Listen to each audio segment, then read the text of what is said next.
Bismillahirrahmanirrahim. Assalamu alaikum and welcome back to our programming fundamental class. We talked about C language in previous video and we are going to talk about the program structure now.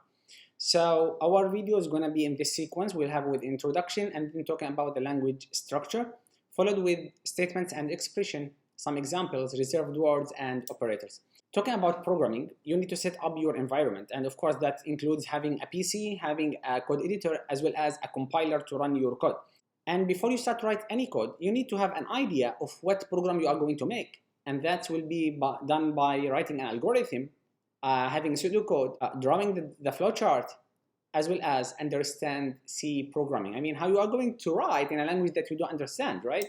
So the general structure of C language consists of 4 elements. These 4 including a preprocessor command, a function, comments, statements, and expression as follows.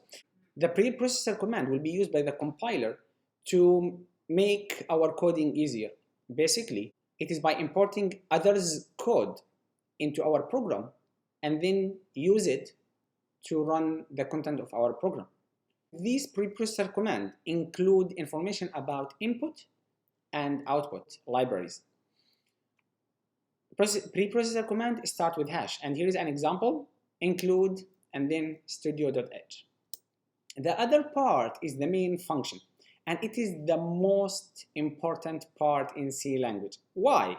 Because it is the entry point to C program, which means when the compiler is going to run your code, first it will search for main function. As you can see in the image here, we have main, parentheses, and then we have the block of it between the angle brackets. The main function itself has the whole statements in our code.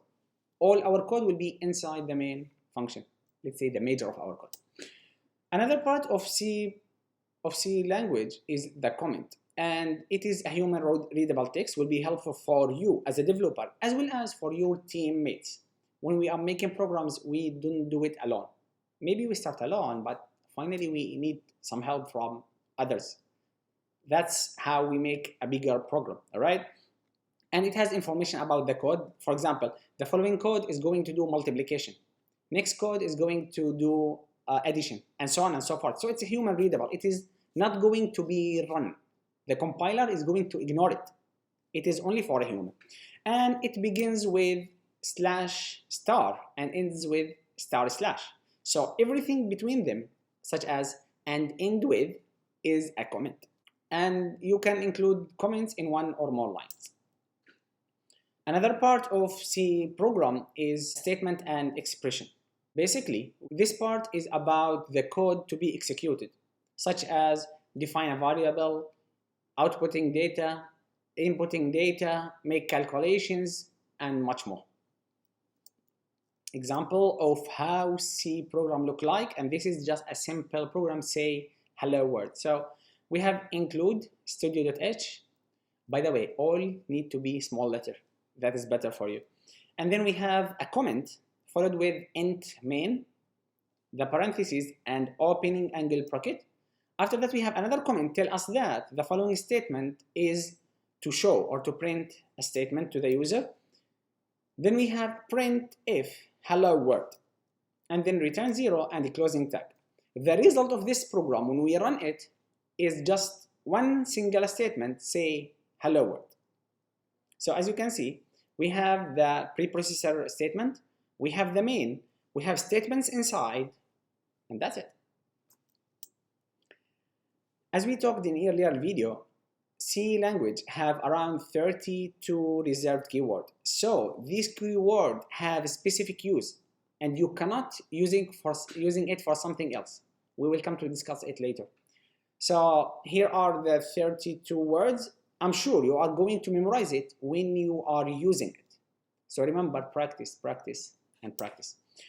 There are a variety of operators that we can use in our C code. Of course, we have the arithmetic operators such as plus, minus, multiplication, division, and also modulus. There is the increment and decrement operators, which are double plus sign and double minus, if I can call it that, okay? And there are the logical operators, including and, or, not, as well as comparison operators, less than, greater than, less or equal, greater or equal, is it equal, is it not equal? So you know, when you have like two values and you want to compare them, you can use these operators.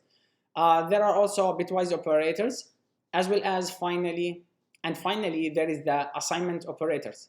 So this is the assignment, which means take the value on the right hand and assign it to the variable on the left hand. There is plus assign, which means the value in the left side equal the value in the left side plus the value after the at the right side. Similar for the minus, multiplication, division, and so on. That's it for the class. See you later. Salam.